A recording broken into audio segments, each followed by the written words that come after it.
সব সময় আল্লাহর কাছে এই দোয়াটা যেন আমরা করি, আল্লাহ কিয়ামতের দিন তুমি আমার হিসাব নিও না, আল্লাহ তুমি আমার বিচার বসিও না, আল্লাহ তুমি দয়া করে আমারে মাফ করে দিও।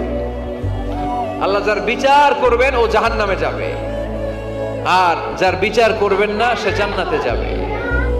আল্লাহ যদি বিচার করে আর পাই টু পাই হিসাব নেয়, নামাজ পড়লি না কেন, রোজা রাখলি না কেন, মিথ্যা বললি কেন, খাদ্যে ভেজাল দিলি কেন, মাছে ফরমালিন দিলি কেন, যৌতুক খাইলি কেন, ঘুষ খাইলি কেন, উল্টাপাল্টা করলি কেন, জিনা করলি কেন, একটার পর একটা প্রশ্ন বানে যদি সেই ভয়ঙ্কর দিনে আল্লাহ আমাদেরকে জর্জরিত করে, আমাদের কোনো উত্তর আছে?